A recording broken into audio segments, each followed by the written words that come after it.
नमस्ते स्टूडेंट। तो आज हम मार्केट और मार्केट के बहुत सारे टाइप्स देखेंगे। ठीक है।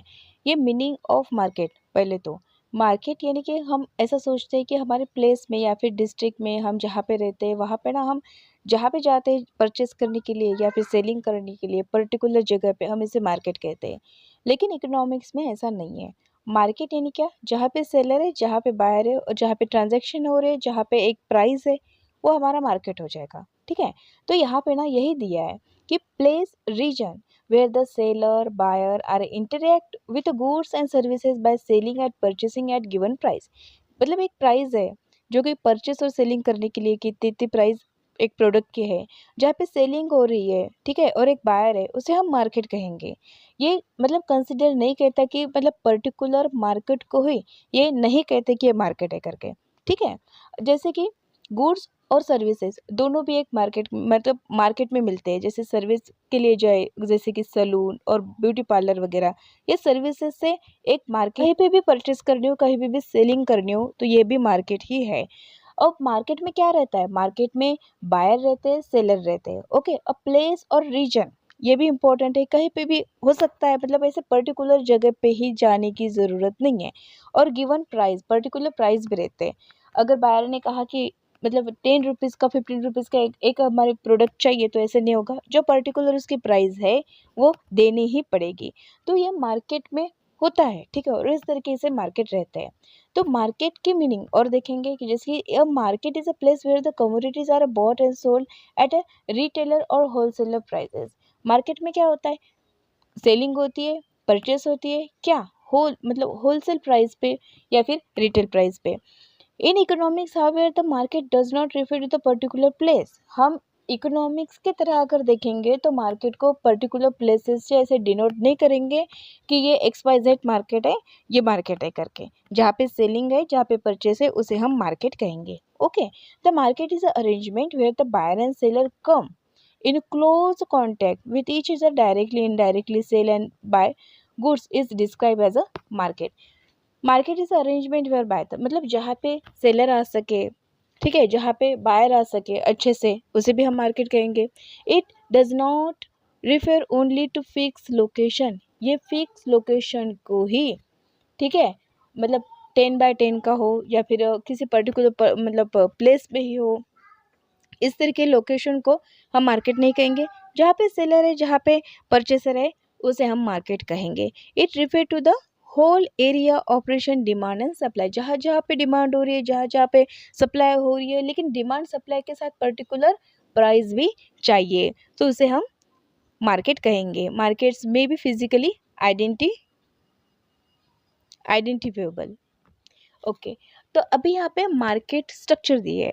ठीक है। मार्केट स्ट्रक्चर यानी मार्केट टाइप्स भी होंगे। तो ये ना परफेक्ट कंपटीशन, मोनोपोली, ये ओलिगोपोली और मोनोपोलिस्टिक कंपटीशन, ये क्या होता है, यानी कि परफेक्ट कंपटीशन ही एग्जाम में पूछेंगे, मोनोपोली ही पूछेंगे, ओलिगोपोली पूछेंगे। मतलब इसलिए इसके डिटेल स्टडी करना बहुत इंपॉर्टेंट है।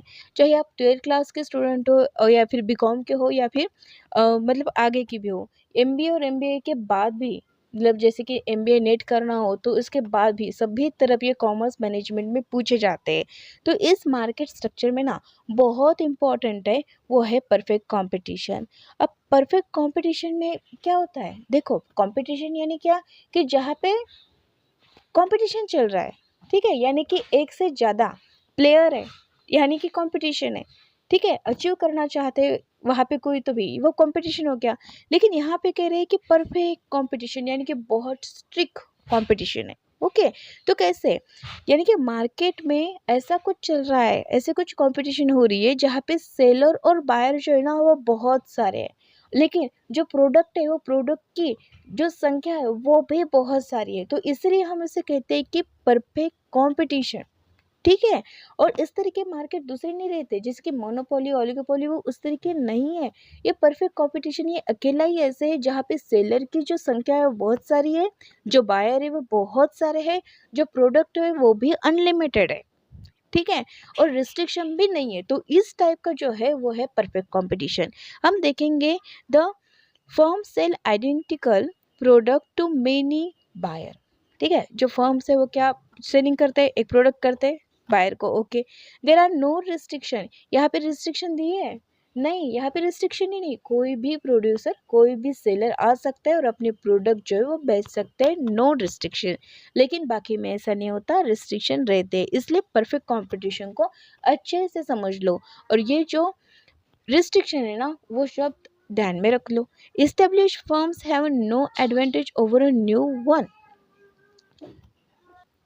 एडवांटेज यानी क्या कि यहाँ पे किसी को भी एक पर्टिकुलर पर्सन का एडवांटेज नहीं मिलेगा, सभी को सेम है, सभी तरफ प्रोडक्ट है, सभी तरफ सेलर है और सभी तरफ परचेसर भी है। Seller and buyer are well inform about the prices, सभी को पता है कि कितने प्राइस है करके, इसलिए परफेक्ट कंपटीशन है, सभी को सेम है, होमोजीनियस प्रोडक्ट है सभी सभी तरफ। ओके, और रिस्ट्रिक्शन भी नहीं है, तो इस तरीके से परफेक्ट कंपटीशन हो गया। परफेक्ट कंपटीशन की जो फीचर है, जो कैरेक्टरिस्टिक है या फिर फंक्शन है, वो क्या है देखो। तो यहाँ पे दिया है कि large number of buyer and seller. Perfect competition में मैंने पहले पहले से ही बताया कि सेलर रहे या फिर बायर रहे, बहुत सारे रहेंगे, ठीक है, उसकी संख्या कम नहीं होगी, क्योंकि रिस्ट्रिक्शन नहीं है, गवर्नमेंट ने रिस्ट्रिक्शन नहीं लगाया कि आप नहीं आ सकते, या फिर इंटरनेशनल लेवल पे भी ऐसा नहीं कहा कि आप नहीं आ सकते करके। ओके, आप एंटर कर सकते हो, ठीक है। उसके बाद है artificial, no artificial restriction, restriction ही नहीं है। नो ट्रांजैक्शन कॉस्ट, देखो सभी की तरफ प्रोडक्ट जो वो अवेलेबल है, तो ट्रांजैक्शन कॉस्ट क्यों लगेगा। अगर कोई प्रोडक्ट ना बहुत इम्पोर्टेंट है और जहाँ पे रेयरली नहीं मिल रहा, ठीक है, बहुत ही मतलब इम्पोर्टेंट है, इम्पोर्ट प्रोडक्ट है, तो उसे हम ट्रांजैक्शन कॉस्ट भी देते हैं। लेकिन यहाँ पे तो सभी तरफ प्रोडक्ट मिल रहे हैं, तो यानी कि वो तो नो ट्रांजैक्शन कॉस्ट हो गया। Perfect knowledge of price and technology, seller हो या बायर हो, सभी को पता रहता है कि प्राइस क्या चल रही है करके, इसलिए कोई भी कम से ज़्यादा कोई नहीं करेगा, कम से ज़्यादा सभी तरफ एक ही प्राइस चलेंगी। फ्री एंट्री एंड एग्जिट, ये तो मैंने यहाँ पे ही बता दिया था, ठीक है। और तो होमोजीनियस प्रोडक्ट और फ्री एंट्री एंड एग्जिट, ये भी हो गया। होमोजीनियस प्रोडक्ट यानी कि जो प्रोडक्ट होते हैं वो सभी तरफ सेम होते हैं, ये परफेक्ट कंपटीशन के कैरेक्टरिस्टिक है, उससे बहुत डिफरेंट मोनोपोली के दिखेंगे, ठीक है। इसलिए जो मतलब डिफरेंसेस है ना, कि यहाँ पे होमोजीनियस प्रोडक्ट है तो वहाँ पे होमोजीनियस प्रोडक्ट नहीं आएगा, इसलिए ध्यान में रखो कि होमोजीनियस प्रोडक्ट फ्री एंट्री रहती है, perfect knowledge and price technology, no transaction cost, no artificial restriction, और large number of buyer and seller. तो इस तरीके से ये परफेक्ट कंपटीशन हो गया, मार्केट भी दिखा और अभी परफेक्ट कंपटीशन भी हो गया। सो अभी हम देखेंगे मोनोपोली। तो सबसे पहले मोनोपोली यानी क्या, मोनो यानी कि एक ही, और पोली यानी कि हम यहाँ पे सोचेंगे कि मार्केट करके, मार्केट में जो सेलर है वो एक ही है, यानी कि हम उसे कहेंगे कि मोनोपोली करके, ठीक है। So according to the professor Ferguson, a pure monopoly exist when there is only one producer in the market, एक ही सेलर रहता है, और there are no direct competition, और कंपटीशन भी नहीं है। देखो परफेक्ट कंपटीशन में हमने क्या देखा था कि कंपटीशन है करके, लेकिन और बायर की संख्या और सेलर की संख्या बहुत सारी है करके, लेकिन मोनोपोली में ऐसा बिल्कुल नहीं होता। मोनोपोली में सिर्फ एक सेलर रहता है और नो डायरेक्ट कंपटीशन, कंपटीशन भी नहीं रहती, बहुत डिफरेंट है मोनोपोली। ओके, एंड एमसी कैनोल से pure or absolute monopoly exist when a single firm is the sole producer for a product for which there are no close substitute। देखो product भी ऐसा रहता है ना मोनोपोली में कि उससे सब्सटीट्यूट ही नहीं रहते, ठीक है, मतलब उस प्रोडक्ट की तरह अलग प्रोडक्ट ही नहीं रहते, ठीक है, तो उसे कहते हैं मोनोपोली। अगर मैं यहाँ पे सोने का जो मतलब ये कहूँगी कि एग्जांपल दूंगी, सोने के लिए कोई अगर अलग सब्स्टिट्यूट रहता है, डायमंड हो सकता है नहीं, तो सोना यानी कि सोना ही परचेस करना पड़ेगा, तो सोना को सब्स्टिट्यूट नहीं है, ठीक है। तो सोना है तो एक यूनिक है, उसकी जो प्राइस है हमें देनी ही पड़ेगी, ठीक है। तो ये हो गया मोनोपोली, जो है प्राइस वो हमें देनी ही पड़ेंगी।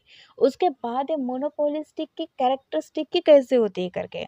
तो सबसे पहले देखो, full control over the supply, supply को कंट्रोल कर देते कि इतना प्राइस तो देनी ही पड़ेगी, अदरवाइज हम तो बेचेंगे ही नहीं, क्योंकि होल मार्केट में कौन बैठा है, एक ही जो प्रोड्यूसर है या फिर जो सेलर है वो एक का ही रहता है, ठीक है।